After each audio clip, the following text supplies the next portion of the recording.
Washington post পত্রিকায় প্রকাশিত একটা রিপোর্টকে কেন্দ্র করে একটা হাইপ তোলার চেষ্টা করা হচ্ছে যে আমেরিকাও বুঝে গেছে জামায়াত ইসলামী ক্ষমতায় আসছে। সেই রিপোর্টের বাংলা ট্রান্সলেশন অনেকে পাবলিশ করেছে। ওয়াশিংটন পোস্ট পেইড ওয়েবসাইট বলে অনেকে পড়তে পারেনি, বাংলাদেশের জন্য এটা করেছেন। হেডলাইন এরকম, ইংরেজিতেও ব্যাপারটা এরকম ছিল, জামায়াতের সঙ্গে বন্ধুত্ব করতে চায় যুক্তরাষ্ট্র। ইংরেজিতে যে হেডলাইনটা সেটা এরকম, US seeks to be friends with the বাংলাদেশের ওয়ান্স ব্যান্ড ইসলামিস্ট পার্টি, মানে জামায়াত। কি বলা হয়েছে এবং আসলে ব্যাপারটা কি? এটা কি জামাতের ক্ষমতায় যাওয়ার একটা ইঙ্গিত? যদি তাই হয়ে থাকে তাহলে ইসলামী আন্দোলন এবং হেফাজতে ইসলাম দল না, মনে হতে পারে তারাও ক্ষমতায় যাবে, কারণ এই রিপোর্টে তাদের কথাও আছে। মজার ব্যাপার হচ্ছে জামাতি অ্যাক্টিভিস্টরা দেশে এবং বিদেশে এটাকে দিয়ে এই ন্যারেটিভ তৈরি করার চেষ্টা করছেন যে আমেরিকা বুঝে গেছে, আমেরিকা তাই জামাতের পক্ষ নিচ্ছে। ইনফ্যাক্ট এর আগে আমরা জামাতের কিছু নেতা টেতাকেও দেখেছি এই ধরনের আলাপ করার জন্য করছেন তারা।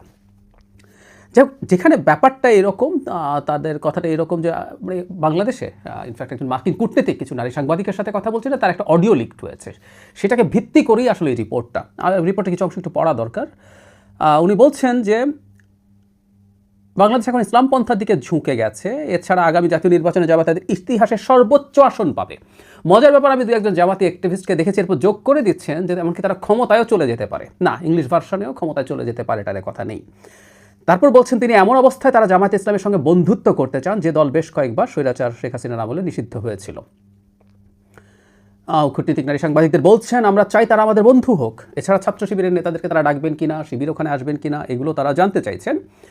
এরপর তিনি বলছেন জামায়াত নির্বাচিত হতে পারলে বাংলাদেশের শরিয়া আইন চালু করবে না। আমি ঠিক জানি না জামায়াত গিয়ে কানে কানে বলে এসছে কিনা মার্কিন এম্বাসির লোকজনকে, কারণ এই রিপোর্টে আছে ওয়াশিংটনে 4 বার বৈঠক হয়েছে জামাতের সাথে মার্কিন কূটনীতিকদের, এবং বাংলাদেশেও বেশ কয়েকবার হয়েছে। এটা মানে বাংলাদেশে যে কূটনীতিকরা আছেন মার্কিন দূতাবাসের, তারাই স্বীকার করেছেন স্পষ্টভাবে।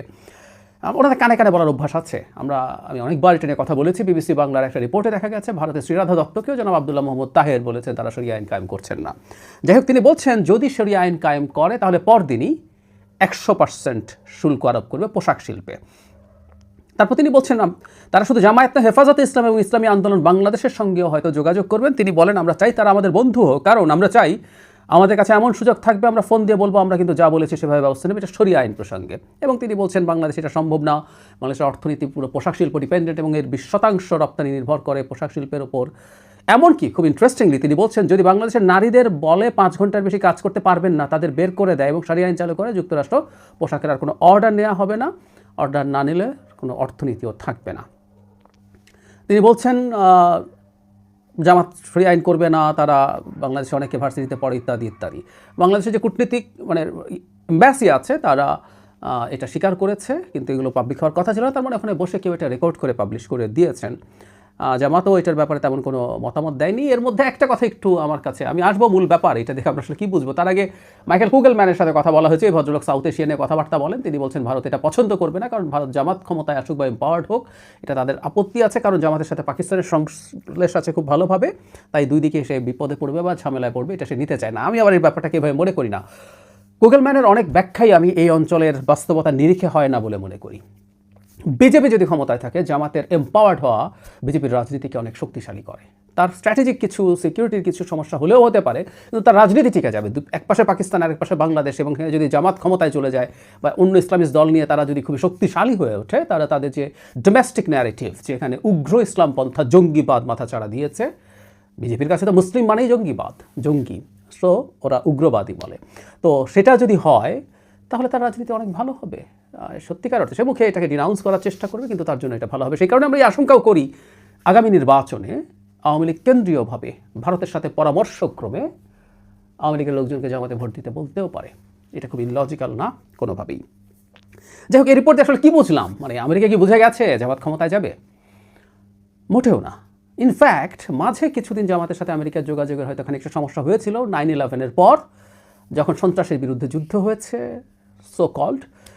এমনকি বিএনপির সাথে জামাতের জোট বিএনপিকে দীর্ঘ সময় কোণঠাসায় রেখেছিল এবং বিএনপি এই ভুল সিদ্ধান্তটা থেকে বেরিয়ে আসতে অনেক বেশি সময় নিয়ে ফেলেছিল। তার আগে আমেরিকা র্যাদার জামায়াতে ইসলামীকে বেশ পেট্রোনাইজ করতো একটা কারণে। তারা মনে করতো যে ইসলামী দেশগুলো বা মুসলিম প্রধান দেশগুলোতে ইসলামী রাজনীতি মানে কনস্টিটিউশনাল ইসলামী রাজনীতির একটা জায়গা থাকা দরকার। তাতে লোকজন জিহাদি হয়ে উঠবে না, লোকজন খেলাফত কায়েম করতে চাইবে না বা ইসলামী বিপ্লব করতে চাইবে না। তার যদি গণতান্ত্রিক স্পেস থাকে, এর মাধ্যমে যদি সে নির্বাচন করতে পারে কিছু কিছু ইসলামী কম্পোনেন্ট নিয়ে, সেই চিন্তার মানুষগুলোকে এই দল আশ্রয় দেবে। সেই কারণে জামাতকে র্যাদার তারা নানাভাবে পেট্রোনাইজ করেছে এবং ইসলামিক মানে মুসলিম দেশগুলোতে শোকেস করার চেষ্টা করেছে।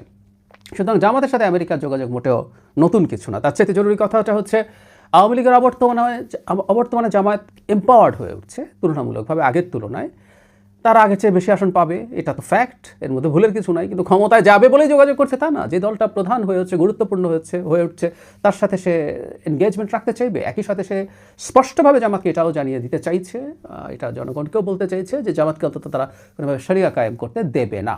তার মানে জামাতের যে একটা মুখোশ এখন তৈরি হচ্ছে, আমি অনুমান করি মুখোশগুলো আসলে আমেরিকার এম্বাসি বা আরও অনেকের চাওয়ার পরিপ্রেক্ষিতে। মুখোশটা হচ্ছে তারা বলছেন না ইসলামের কথা, শরিয়ার কথা, ভেতরে পার্সোনালি বলছেন গ্রামাঞ্চলে বা কম শিক্ষিত জায়গাগুলোতে বা যেসব জায়গায় তারা মনে করছেন কাজ করবে সেই জায়গাগুলোতে, কিন্তু প্রকাশ্যে এখনও কোনো ঘোষণা দেন নেই। এই জন্য আমি প্রায় বারবার বলি তারা শরিয়া কায়েম করবেন বা করবেন না, এই কথাটা প্রকাশ্যে ঘোষণা দিতে হবে সর্বোচ্চ কোনো নেতাকে। কোনো এক খ্রিস্টান ডেলিগেট গিয়ে দেখা করে এসে বললে আসলে আমরা সেটাকে সিরিয়াসলি নেব না। খেয়াল করি বাংলাদেশে বাস্তবতা যেটা, ইসলামী আন্দোলনে যেহেতু সেও কনস্টিটিউশনাল পলিটিক্স করে, সেও একটা ইসলামী দল, জামাতে চাইতে আর তারা শরিয়ার কথা অন্তত শক্তভাবে বলছে, আমেরিকা তার সাথেও এনগেজমেন্ট চায়, তার সাথে